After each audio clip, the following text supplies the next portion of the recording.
Hello students, myself Shoaib Ali, initial SBAL, Resonance Physics Faculty Quota, MSc Physics from IIT Dhanbad. So today now we are going to discuss the question paper of the 6th June, which is held in the Manipur NEET UG 2023 Physics paper solutions from 11 to 20. Okay, so the question number 11 is, you can read from here. Okay, so three capacitors which are connected in the series like is given in the figure. सो ये 15-15 microfarad के जो तीन capacitor हैं वो तीनों आपस में series combination में जुड़े हुए हैं। तो इनका पहले अपन को इक्विवेलेंट क्या निकालना पड़ेगा, कैपेसिटेंस निकालना पड़ेगा।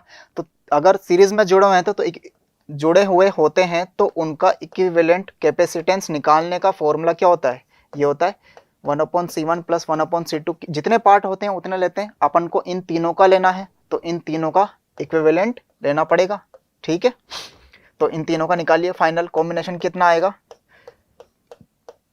मैं यहाँ पे माइक्रोफेरेड को फेरेड में चेंज नहीं कर रहा हूँ क्योंकि जब मेरे पास रिजल्ट आएगा तो वो भी किस में आ जाएगा, माइक्रोफेरेड में आ जाएगा। तो इसे सॉल्व कीजिए, कितना आएगा।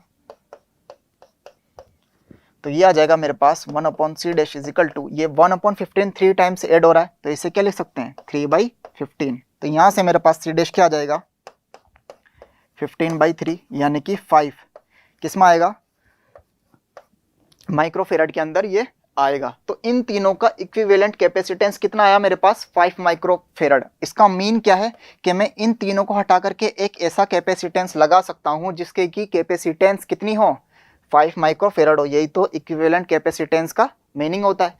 उसके बाद ये वाला तो लगा हुआ है ऑलरेडी, इन तीनों का निकाला है मैंने, जो तीनों आपस में कैसे लगे हुए थे, सीरीज में लगे हुए थे, है ना। ये तो 15 वाला है तो ये 15 माइक्रोफेरेड और ये कितना है 5 माइक्रोफेरेड। ठीक है, और इनके साथ एक क्या लगी हुई एक है ना, ये कॉम्बिनेशन है, सीरीज सर्किट है।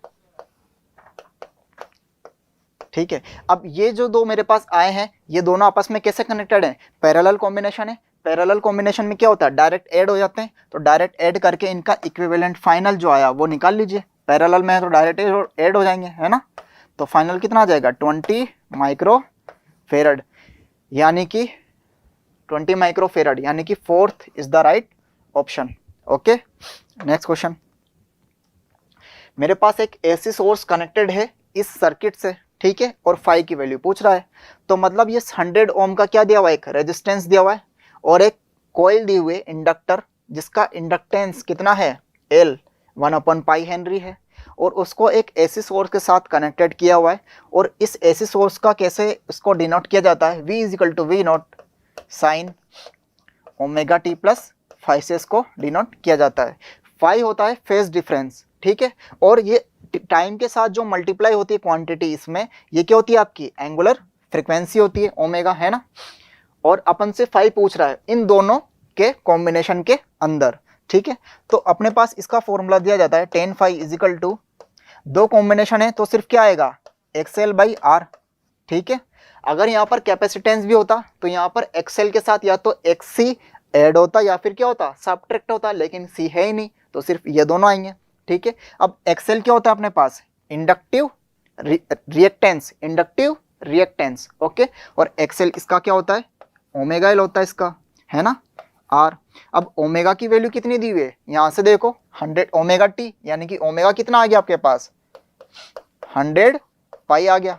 ठीक है, और L कितना आ गया 1/π, दी हुई है सब वैल्यूज, और R भी कितना दिया हुआ है 100 दिया हुआ है। तो सब वैल्यूज को पुट करो फॉर्मूले में, तो 100π और L आ जाएगा 1/π और R आ जाएगा आपके पास 100। तो ये कैंसिल आउट और इससे ये कैंसिल आउट, आप यानी कि क्या मिला 1। ये किसकी वैल्यू मिली आपको tan phi की वैल्यू मिली है 1। तो tan phi की वैल्यू 1 कब होती है, जब phi कितना हो 45, यानी कि tan 45 की वैल्यू ही तो 1 होती है, यानी कि phi कितना आ गया 45। यानी कि इस रेजिस्टेंस और इस इंडक्टर के बीच में फेज डिफरेंस कितने का है 45 डिग्री का फेज डिफरेंस है। यानी कि कौन सा ऑप्शन करेक्ट हो जाएगा, 4th is the right option. Okay, next question. आपके पास एक लॉजिक गेट दिया हुआ है जिसमें इनपुट है A और B, है ना। ये कौन से लॉजिक गेट्स हैं, ये है नॉट गेट। नॉट गेट क्या करता है, रिवर्स कर देता है इनपुट को, तो इसके आउटपुट पर क्या मिलेगा, इसका रिवर्स, यानी कि ए का रिवर्स क्या, ए बार, और बी का रिवर्स क्या, बी बार। ये है आपके पास और गेट, ठीक है, और ये साइन है आपके पास नॉट गेट का। तो जब ये और गेट में जो इनपुट्स आते हैं, और गेट क्या करता है, इनपुट्स को ऐड कर देता है, ठीक है। तो जब यहाँ पर जब सिग्नल आएगा तो वो हो जाएगा ये जो दो इनपुट्स मिले हैं इनका एडिशन, ठीक है। अब लेकिन जब वो नॉट गेट, ये साइन किसका है, नॉट गेट का, जब वो आगे पास होगा, नॉट गेट से निकलेगा, तो वो क्या करेगा, इसका जो भी मिल चुका है यहाँ तक, उसके पहले तक, उसका रिवर्स कर देता है नॉट गेट। तो इसका रिवर्स करा दो, तो इसका रिवर्स करने पर कुछ इस तरीके का आया। अब इसमें डी मॉर्गन थ्योरम लगा दो। डी मॉर्गन थ्योरम क्या बोलती है कि जब आपका बार को जब डिस्ट्रीब्यूशन होगा, तो जब डिस्ट्रीब्यूशन होगा तो बार अलग अलग डिस्ट्रीब्यूट भी हो जाता है, साथ ही साथ वो बीच वाले साइन को क्या कर देता है, चेंज कर देता है। तो इसको डिस्ट्रीब्यूट भी करवा दो और साइन को चेंज भी करवा दो, है ना। तो ए बार का बार क्या हो जाएगा, ए, और ये क्या हो जाएगा, बी बार का बार यानी कि B, A multiplied by B. तो ए मल्टीप्लाइड बाई बी कौन से लॉजिक गेट का अपने पास आता है, ये सिग्नल, ये आता है आपके पास एंड गेट में, क्योंकि एंड गेट क्या करता है, जो भी आपके पास इनपुट सिग्नल्स आते हैं उनको मल्टीप्लाई कर देता है, यानी कि एंड गेट है। तो अब अपन को ऑप्शन में कौन सा वाला छांटना है, जो कि एंड गेट हो। तो ये तो अपने पास साइन होता है और गेट का, ठीक है। इसके आगे आप अगर नोट लगा दो, देखो इससे ये कैसे बना, इसके आगे नोट लगा हुआ है, बस वही तो है। तो जब नॉट गेट लग जाता है तो वो बन जाता है नॉर गेट, ठीक है। ये है आपके पास, ये जो फिगर है ये है आपके पास एंड गेट की, है ना, एंड गेट की। और इसके आगे की नॉट गेट लग गया तो ये बन जाता है आपका नैंड गेट, ये नैंड गेट, ठीक है। आपको छांटना है एंड गेट, तो उसका कौन सा साइन है, फोर्थ वाला, ओके, यानी कि fourth is the right option. Next question, A particle moves with velocity, एक पार्टिकल मूव कर रहा है, उसकी वेलोसिटी क्या दी हुई है, इतनी दी हुई है, उसके एक्स वाई और जेड कोऑर्डिनेट भी दिए हुए हैं, हॉरिजॉन्टल में मूव कर रहा है, under the action of a constant force, यानी कि उस पर फोर्स कितना लग रहा है, दिया हुआ है क्वेश्चन में, इतना लग रहा है, यानी कि ए फैक्टर भी दिया हुआ है। ये है आपके पास वी वेक्टर, है ना, और ये है ए फैक्टर। आपसे क्या पूछा है, instantaneous power supply to the particle is, तो इंस्टेंटेनियस पावर क्या हो जाएगी अपने पास, P इज इक्वल टू, ये वेक्टर क्वांटिटी नहीं होगी, है ना, F डॉट वी। क्यों नहीं होगी, क्योंकि एफ पी क्या होता है, F डॉट वी होता है, और F तो यानी कि फोर्स तो क्या है, इस वेक्टर क्वांटिटी, और V वेलोसिटी क्या है, वेक्टर क्वांटिटी। इन दोनों का आप क्या ले रहे हो, स्केलर प्रोडक्ट। स्केलर प्रोडक्ट जब दो वेक्टर क्वांटिटी का लिया जाता है तो जो रिजल्टेंट क्वांटिटी बनती है वो कौन सी होती है, स्केलर क्वांटिटी, तो इसलिए क्या होगी, स्केलर, ठीक है। अब आपको यानी कि पावर निकालने के लिए एफ और वी का क्या लेना पड़ेगा, डॉट प्रोडक्ट लेना पड़ेगा। तो लीजिए एफ डॉट वी, तो एफ तो ये दिया हुआ है और वी ये दिया हुआ है, तो डॉट प्रोडक्ट कैसे लेते हैं, डॉट प्रोडक्ट सिर्फ सेम क्वांटिटी, सेम डायरेक्शन वाले का सेम डायरेक्शन वाले के साथ ही लिया जाता है, मतलब आई के वाले का सिर्फ आई के वाले के साथ ही लेंगे, जे के वाले के साथ जैसे आप लोगे तो ये है scalar product. A dot B का स्केलर प्रोडक्ट क्या होता है, A dot B is equal to A का मैग्नीट्यूड बी का मैग्नीट्यूड कोस थीटा। तो जब आई के वाले का अगर आप जे के वालों के साथ लोगे तो आप ए वेक्टर बी वेक्टर तो लिख दोगे उनके मैग्नीट्यूड में, लेकिन कोस थीटा आएगा, तो आई कैप और जे कैप में कोस थीटा, थीटा कितना होगा आई कैप और जे कैप में 90 होगा, तो कोस 90 की वैल्यू क्या हो जाएगी, 0 हो जाएगी। तो यानी कि आई कैप का जब आप जे कैप के साथ लोगे तो 0, आई कैप का के कैप के साथ लोगे तब भी 0, सिर्फ सेम क्वांटिटी का सेम क्वांटिटी के साथ लोगे तब ही क्या आएगा, नॉन जीरो आएगा। तो सेम क्वांटिटी का सेम के साथ लो मीन्स आई कैप वाले का आई कैप वाले के साथ, जे कैप वाले का जे कैप वाले के साथ, और के कैप वाले का के कैप वाले के साथ, ठीक है। और साइन भी देखना है, तो इसका कोफिशिएंट क्या है +5 और इसका प्लस का 10, तो +5 + 10 ये कितने हो जाएंगे, मल्टीप्लाई में 50 हो जाएंगे। इसका कोफिशिएंट -3 या प्लस का 10, -30 +6 +20 ये हो जाएगा प्लस का 120, ओके। तो इसको फाइनल सोल्व कीजिए, कितना आ रहा है, 140 आ रहा है ना। और ये पावर है, पावर की यूनिट क्या होती है, वॉट, ओके, यानी कि 140 वॉट, यानी कि fourth is the right option, fourth he option होगा, है ना, सिंपल क्वेश्चन था। नेक्स्ट देखिए, ए सर्टेन वायर है, ए है जिसका रेजिस्टेंस दिया हुआ है, और अनदर वायर लिया उसने बी, ठीक है, जिसका सेम मटेरियल का ले लिया, है ना, और उसकी लेंथ भी इक्वल ले ली और वायर भी कैसा ले लिया, दूसरा वाला सेम मटेरियल का ले लिया। और आपसे क्या पूछ रहा है कि जो दूसरा वायर लिया उसके रेजिस्टेंस निकालिए, है ना। तो जो दूसरा वायर उसने लिया है वो सेम मटेरियल का लिया है, लेंथ भी सेम ली है, लेकिन उसका डायमीटर उसने क्या कर दिया, चेंज कर दिया। तो आपके पास एक ही आता है R is equal to rho L by A, है ना। यानी कि रेजिस्टेंस किसी भी वायर का किस किस क्वांटिटीज पर डिपेंडेंट करता है, उसके लेंथ पर डिपेंडेंट करता है, उसके क्रॉस सेक्शनल एरिया पर डिपेंड करता है, और उसकी जिस भी मैटर से वो बना है उस मैटर की स्पेसिफिक रेजिस्टिविटी पर डिपेंड करता है। लेकिन आपने जब क्वेश्चन में दिया हुआ है कि जब उसने दूसरा वायर लिया तो उस सेम वायर लोगे तो उसका मैटर नहीं बदला, मैटर नहीं बदला तो स्पेसिफिक रेजिस्टिविटी फिक्स रहेगी दूसरे वाले वायर की भी, तो यानी कि ये तो कांस्टेंट हो गया। जो भी क्वांटिटी कांस्टेंट हो जाती है तो क्या वो आर उस पर डिपेंडेंट करेगा, नहीं, क्योंकि वो है ही कांस्टेंट होगी दूसरे वाले वायर के लिए भी। उसकी लेंथ भी उसने फिक्स ले ली, दूसरे वाले वायर की भी सेम ले ली, सेम ले ली मतलब क्या होगी, वो भी कांस्टेंट होगी, है ना। तो उस पर डिपेंडेंट ही नहीं करेगा, जो चेंज होगा उसी पे ही तो डिपेंडेंसी होगी। तो आर इज प्रोपोर्शनल टू सिर्फ क्या आ गया, 1/a, ठीक है। तो R1/R2 क्या हो जाएगा अपने पास, है ना, या फिर R2/R1 में ले लूँ अगर, तो ये आ जाएगा मेरे पास A1/A2, ये आ जाएगा, है ना। इनवर्स रिलेशन है तो इनवर्स रिलेशन में इसी तरीके से लिखते हैं, R2/R1 क्या हो जाएगा, A1/A2। अब क्रॉस सेक्शनल एरिया वायर का क्या होगा, जो सर्किल का होता है, यानी कि πr², है ना, पाई, लेकिन ऊपर फर्स्ट वाला वायर है तो πr1² πr2², ये कैंसिल हो जाएंगे। तो इनका रेशियो क्या आ गया, R1² R2², ये आ गया, ठीक। अब आगे लेकिन वो क्या बोल रहा है, वो चेंज किसको कर रहा है, डायमीटर को चेंज कर रहा है। तो रेडियस को डायमीटर में चेंज कैसे करूं मैं,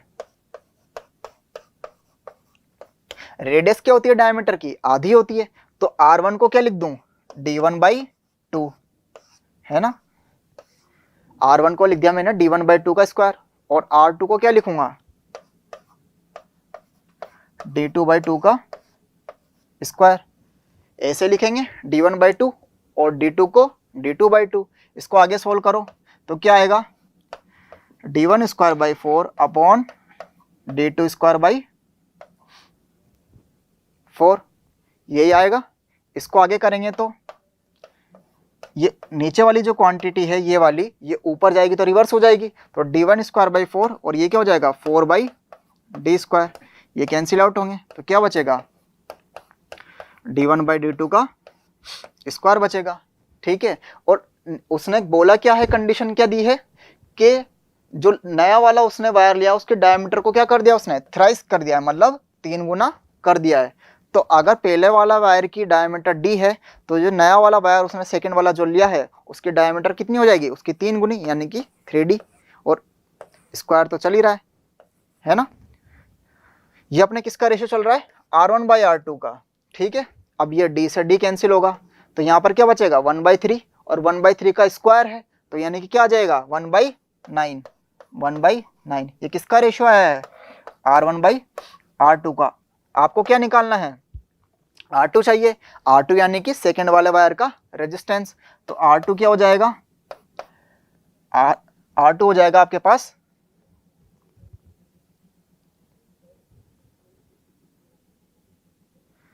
इसको चेक कीजिए, यहां पर अपने पास इनवर्स रिलेशन था ना, R is equal to rho L by A, R is inversely proportional to ये आया था, R2/R1 आपके पास A1/A2 आया, उससे आपके पास ये आया, फिर ये आया, है ना।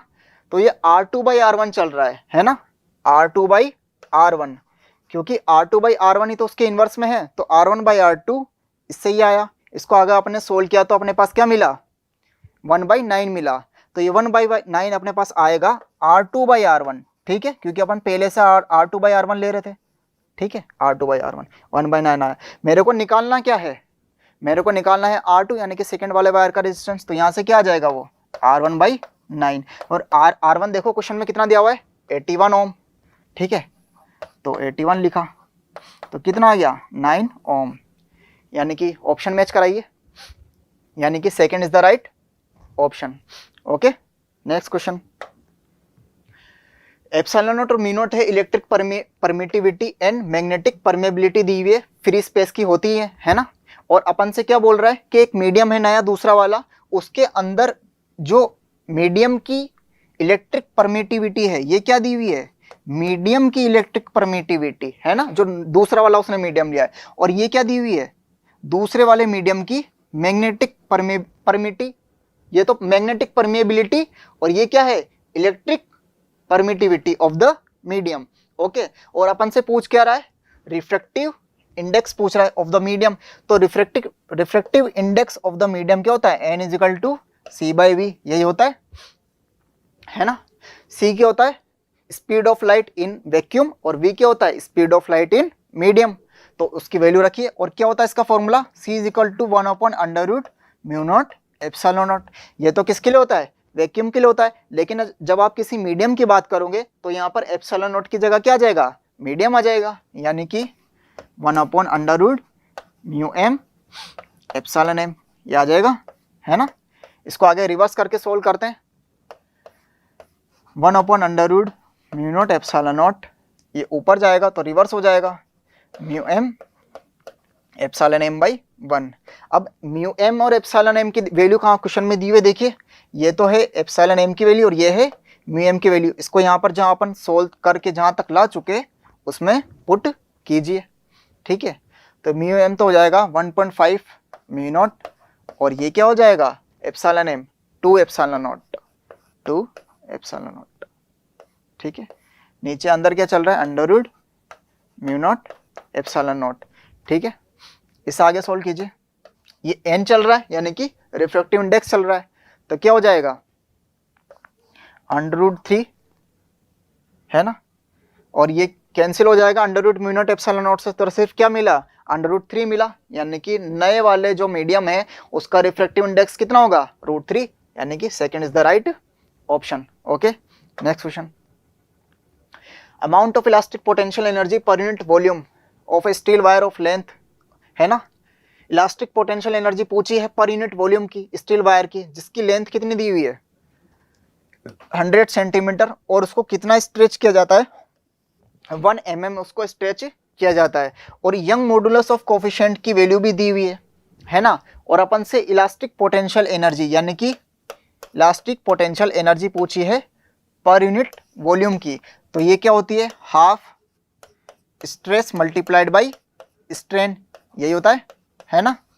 लेकिन अपन को क्वेश्चन में स्ट्रेन की वैल्यू तो दी हुई है, कैसे निकालेंगे स्ट्रेन क्या होता है, आपके पास एक अगर रिजिड से आपने किसी भी वायर को, अगर जिसकी लेंथ पहले स्मॉल एल थी, ठीक है, आपने कोई एक्सटर्नल फोर्स लगा करके उसकी लेंथ को डेल एल से इंक्रीज कर दिया, डेल एल से उसको क्या कर दिया, इंक्रीज कर दिया, तो उसका स्ट्रेन कितनी हो जाएगी उसके अंदर, इनिशियल लेंथ बाई लेंथ में चेंज बाई इनिशियल लेंथ, तो ये तो स्ट्रेन आ जाएगी। तो स्ट्रेन निकालने के लिए क्या करेंगे, डेल एल बाई एल, उसने क्या बोला है, उसको कितने से स्ट्रेच किया जाता है, 1 mm से, यानी कि ये किसकी वैल्यू दी हुई है, डेल एल की वैल्यू दी हुई है, और पहले उसकी लेंथ कितनी थी, 100 सेंटीमीटर थी, यानी कि ये तो क्या है, स्मॉल एल है, तो स्मॉल एल 100 सेंटीमीटर है और डेल एल 1 mm है, तो यहाँ पर रखेंगे तो स्ट्रेन तो आ जाएगा, लेकिन स्ट्रेस तो उसने फॉर्मूले में, उसने क्वेश्चन में दिया ही नहीं है। तो लेकिन अपनों को क्या दिया हुआ उसने, यंग मॉडुलस ऑफ कोफिशिएंट दिया हुआ है, तो young modulus of coefficient y क्या होता है, आपके पास होता है stress by strain, stress st ऊपर है ना, उसको मैं st से रिप्रेजेंट कर रहा हूँ, और स्ट्रेन को मैं sn से रिप्रेजेंट कर रहा हूँ। तो यहाँ से स्ट्रेस यानी कि st की वैल्यू क्या आ जाएगी, y/sn, है ना। इसको इक्वेशन सेकंड दे देता हूँ, फर्स्ट है। अब इक्वेशन सेकंड से st की वैल्यू इक्वेशन फर्स्ट में पुट कर दीजिए, तो क्या आ जाएगा आपके पास, हाफ, यहाँ से पुट कर रहे हैं देखिए, तो यहाँ पर y आ जाएगा, और एक sn तो ये, और एक sn पहले से, तो sn का क्या हो जाएगा, स्क्वायर, ठीक है। अब सबकी वैल्यू दी हुई है, तो ये हाफ, y की वैल्यू कितनी है, ये रही 2 × 10⁻11, स्ट्रेन का स्क्वायर, स्ट्रेन कैसे निकालेंगे, del L by L, del L कितना, 1 mm, 1 mm मीन्स इसको मीटर में चेंज कीजिए, 10⁻³ मीटर, है ना, और एल इनिशियल लेंथ 100 सेंटीमीटर, ये स्क्वायर भी चल रहा है, स्ट्रेन का स्क्वायर, तो सबसे पहले तो स्क्वायर लिख लीजिए, और del L by L, del l आ गया, अब एल कितना, 100 सेंटीमीटर, यानी कि 100 मल्टीप्लाई बाई 10⁻², ठीक है। अब ये 10⁻2 और ये -2, तो ये तो 1 हो जाएगा, ठीक है, 1 से डिवाइड करोगे तो कुछ फर्क पड़ेगा नहीं, और ऊपर 10⁻³ का स्क्वायर, तो -3 का स्क्वायर कितना हो जाएगा, -6 हो जाएगा, और ये 2 से 2 कैंसिल, तो 10⁻11 मल्टीप्लाइड बाई 10⁻⁻6, तो कितना आया 10⁵ है ना। तो आपके आंसर कितना आ गया 10⁵। ऑप्शन मैच कराइए, कौन सा होगा, 4th ऑप्शन है ना, तो 4th is the right option. Next question, 4th overtone है क्लोज ऑर्गन पाइप की, वो किसके इक्वल है, 3rd overtone of an open organ pipe. ठीक है, तो open organ pipe OOP open organ pipe, तो उसके अंदर अपने पास फ्रीक्वेंसी क्या आती है, वो आती है ओपन वाले के अंदर आती है V/12 का एवरी मल्टीप्लायर, मीन्स सारे जितने भी मल्टीप्लायर है 1 2 3 4 इस लाइन के अकॉर्डिंग। ठीक है, तो उसकी फंडामेंटल फ्रीक्वेंसी तो होगी 1 से मल्टीप्लाई करने पर। फर्स्ट ओवरटोन कब आएगा, जब इसको सेकेंड से आप मल्टीप्लाई करोगे, यानी कि V/12, ये क्या आया, फर्स्ट ओवरटोन है ना। और सेकेंड कब आएगा, जब आप इसको 3 से मल्टीप्लाई करोगे। अपन को कहां तक पहुंचना है, ओपन वाले में, ओपन वाले में अपन को पहुंचना है 3rd ओवरटोन तक, तो ये तो रहा अपने के पास 2nd ओवरटोन। 3rd वाला कितना होगा, वो होगा आपके पास 4 V/12 का मल्टीप्लाइड बाई 4, तो ये आपके पास क्या आ गया, ये आ गया आपके पास ओपन ऑर्गन पाइप का, यानी कि OOP का 4th ओवरटोन। यही पूछ रहा था, यही अभी अपन से वो बोल रहा है ना, ओपन ऑर्गन पाइप का 3rd ओवरटोन है ना, 3rd आएगा 3rd ओवरटोन, क्योंकि ये तो फंडामेंटल फ्रीक्वेंसी है, ये first overtone, 2nd overtone, 3rd overtone, open organ pipe का 3rd ओवरटोन आ गया।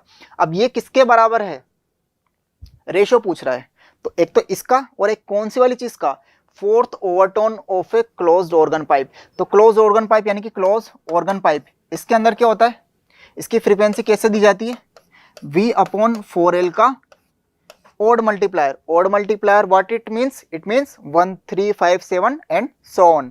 ओके, सो अब 1 से मल्टीप्लाई करोगे तो फंडामेंटल फ्रीक्वेंसी मिलेगी इसकी, 3 से मल्टीप्लाई करोगे तो क्या मिलेगा, फर्स्ट वाला ओवरटोन। अपन को कहाँ तक चलना है, क्लोज वाले में अपन को चलना है 4th ओवरटोन तक। तो ये तो फंडामेंटल, ये फर्स्ट, ये सेकेंड, ये 3rd और ये 4th, यानी कि 9 से मल्टीप्लाई करना पड़ेगा 4th ओवरटोन के लिए, है ना, 4th ओवरटोन, OT ओवरटोन। ठीक है, 9 से किसको मल्टीप्लाई करने को पड़ेगा, 9 से V/4L को, तो V/4L। ठीक है, तो ये तो आया आपके पास 4th ओवरटोन किसका, क्लोज वाले ऑर्गन पाइप का, COP क्लोज ऑर्गन पाइप का। ठीक है, क्लोज वाले का 4th इतना आया, और ओपन वाले का 3rd कितना आया, इतना आया। अब इन दोनों का क्या पूछ रहा है, रेशियो पूछ रहा है, यानी कि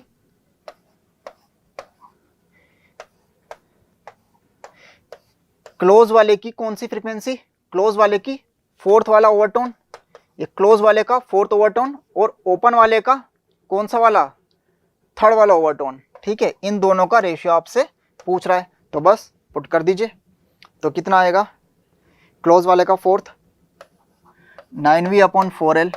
ठीक है, और नीचे 3rd वाले का इसको लिखूंगा, है ना, और ऊपर ले जाऊंगा तो ये रिवर्स हो जाएगा, तो ये कितना हो जाएगा 2L/4V, यही होगा, है ना।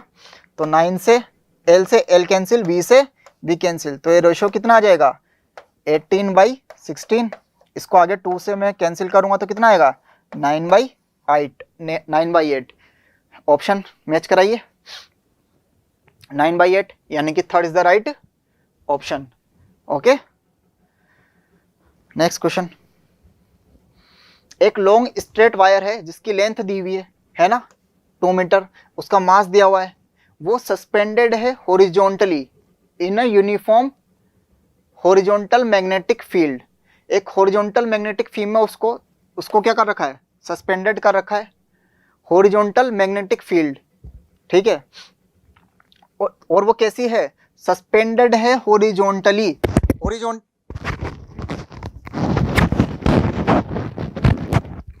कैसी है वो, सस्पेंडेड है ना हॉरिजॉन्टली।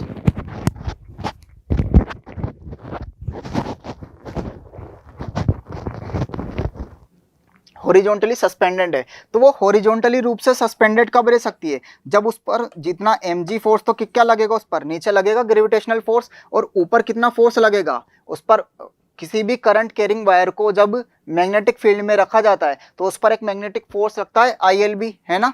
तो ILB उस पर ऊपर लग रहा होगा और mg नीचे लग रहा होगा, वो दोनों एक दूसरे को बैलेंस कर रहे होंगे, तब जा करके तो कैसे रह पाएगी, सस्पेंडेड रह पाएगी, और वो भी कैसे, हॉरिजॉन्टली रूप से। तो इन दोनों को क्या कर दीजिए, बैलेंस कर दीजिए। तो बैलेंस करवाने पर ILB वैल्यू किसकी पूछी आपसे, current flowing through the wire, यानी कि I की वैल्यू पूछिए, तो I क्या आ जाएगा आपके पास, mg/LB। m कितना दिया हुआ है 250 ग्राम्स, यानी कि 1/4 किलोग्राम, है ना। g की वैल्यू कितनी होती है 9.8 मीटर पर सेकेंड स्क्वायर। g क्या है, gravitational acceleration due to earth, उसकी वैल्यू 9.8, है ना। लेंथ कितनी दी हुई है वायर की 2 मीटर, और मैग्नेटिक फील्ड B कितना दिया हुआ है 0.7 टेस्ला, यानी कि 0.7, ठीक है। इसको सोल्व कीजिए आगे, ये तो हो जाएगा 4.9, है ना, 4.9, और ये कितना होगा 1.4। इसको करेंगे तो ये आएगा लगभग ये आएगा 4.9, यहाँ पर अभी तो डिवाइड में यहाँ 2 भी आएगा, है ना, सिर्फ 2 से डिवाइड हो पाया है। तो जब 4.9 को 2 से भी और डिवाइड करेंगे आप, तो लगभग आएगा 2.4 के अप्रोक्स, है ना, और ये आएगा 1.4 के अप्रोक्स। तो अप्रोक्स में इसका आंसर आएगा 1.75। इसको जब डिवाइड आप करोगे 2 से तो कम ही आएगा, है ना, क्योंकि इसको 2 दूसरा सेकंड से मल्टीप्लाई तो 2.8 होता है, इसको डिवाइड करोगे तो 1.75। ऑप्शन मैच कराइए, यानी कि fourth is the right option, ठीक है। करंट है तो एम्पियर में होगी। Next question, according to Gauss law of electrostatics, electric flux through a close surface depends on. तो गाउस लॉ में अपना क्या होता है, गाउस लॉ ये कहता है कि किसी भी क्लोज सरफेस से निकलने वाला इलेक्ट्रिक फ्लक्स, उसकी साइज कैसी भी हो, उसकी शेप कैसी भी हो, ठीक है, उसके अंदर चार्जेस रखे हुए हैं अलग अलग, Q1 charge, Q2 charge, Q3 charge, इस तरीके से कितने भी चार्ज रखे हुए हैं। तो उस गाउसियन सरफेस से निकलने वाला इलेक्ट्रिक फ्लक्स ना तो इसकी शेप पे डिपेंडेंट करता है, ना इसकी साइज पे डिपेंडेंट करता है, ना इसके वॉल्यूम पे डिपेंडेंट करता है। कितना होता है इलेक्ट्रिक फ्लक्स का फॉर्मूला गाउस के लॉ से, Φ = Q/ε0, यानी कि इसके अंदर जितने भी चार्जेस रखे हुए हैं उन सबके एल्जेब्रिक सम पे उनके एल्जेब्रिक सम पे डिपेंड करता है। तो उसके एरिया पे तो डिपेंड नहीं करता, नहीं है ना। डिपेंड्स ऑन, डिपेंडेंसी देखनी है इलेक्ट्रिक फ्लक्स की, ना तो वो उसके सरफेस एरिया पे डिपेंडेंट करता है, ना उसकी शेप पे डिपेंडेंट करता है, तो ये भी गलत हो गया। ना ही उसके वॉल्यूम पे डिपेंडेंट करता है, सिर्फ किस पर डिपेंडेंट करता है, समेशन ऑफ द चार्जेस पर डिपेंडेंट करता है, और ये समेशन ऑफ चार्जेस है, यानी कि the quantity of the charges enclosed by the surface, इस पर डिपेंडेंट करेगा, यानी कि second is the right option. Okay, thank you very much.